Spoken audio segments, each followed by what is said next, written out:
folks, Micah McGee here. This is going to be your only corn update video until it's time to cut silage. So I just don't have time to come back out here over and over again. But hey, I want you to look. Do you see what I see? I got tall corn growing where the crimson was. I got taller corn growing where the crimson was. And then right dead center where the white clover was, I've got a short corn. Hey, I don't know what to say about it except I told you so. I was told by a Farmall fanatic that the white clover puts out just as much. And I believe him, but I finally figured it out. White clover doesn't get ready to be plowed under when crimson does. Crimson beats it to the bank.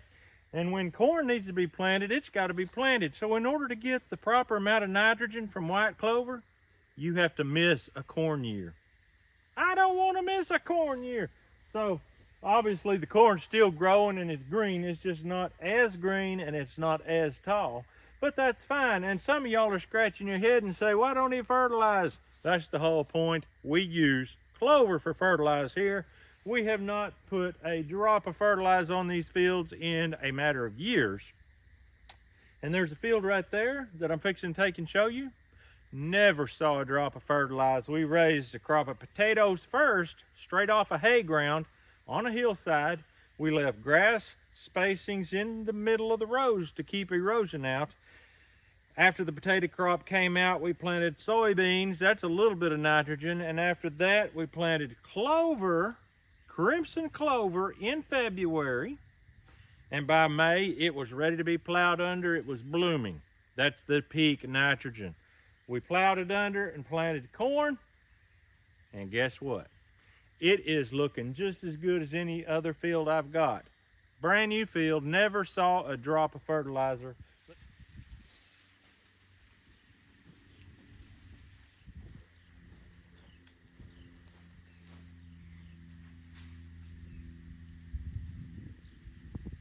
I got out here and measured.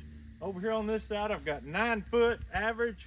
Over here, I've got 6 foot, but it gets shorter as it goes to the middle of the field. So I have to say, we have been just now getting over the driest spell that we've had on this place since I actually started making videos.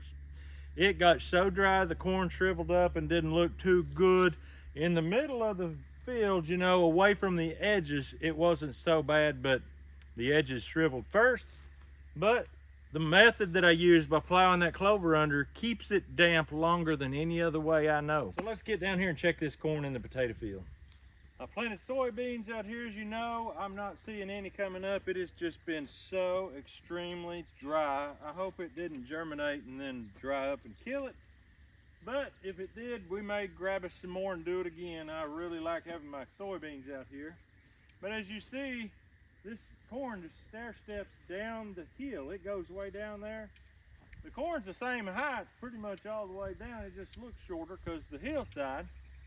But this corn here is really growing good. I mean to tell you, for not having any nitrogen put on it, just clover and soybeans, that's amazing. Look at this here. This one here is about 8 foot taller, a little better, and it's starting to tassel out. I believe we're going to have shorter corn than usual because of the dry spell, but that's okay. I've got plenty of it planted and it's going to be all right. This stuff is amazing how the rows stagger. Of course, without rain, you're not going to have erosion, but I've got it fixed to where erosion won't happen if we had a downpour. And I like that. I really do. And the corn at this point is going to break the rain up anyway as it falls. So we're in good shape. This just happens to be the cornfield that I staggered last year and did two rows, big space, 2 rows, big space. I wanted to really hit this field with fertilizer, so I planted soybeans in this field. In between those spaces, in between those rows of corn, I planted the soybeans, and it came up, and I mean, did it ever do fabulous. It was like a dream come true the way it worked out. And now, after that, of course, I put clover over the fall and winter, and now we did not space it. We planted it solid, We've got some good corn coming on. 8 foot tall here, not starting to tassel yet, so I'm thinking this may be my best field. I don't know for sure. Either way, it's a great field of corn. The color is just deep green. It looks like I put triple 19 on it. No triple 19 here, folks, just good old fertilized, which I say fertilized crimson clover is the fertilized. Unbelievable. Next time you see it, we'll probably be cutting silage. We make corn silage, and I'm actually going to save a whole lot more this year for picking, for grinding into feed. We used that grinder we got last year, made a lot of good feed, but we could have used a little more. We feed year round really because we milk cows, so we can always use more corn. I planted more. We'll be probably making a little less silage to even throw more that way, but either way, it was going to work good. It's growing good. Let's go over to the house side of the property and look at that field where we actually do our silage making. Let's look at that field now. Oh yeah, I forgot to tell you, we're in the middle of working on our deer blind, trying to refurbish it and get it ready for this coming season. Here we are over at the corn where we make the silage.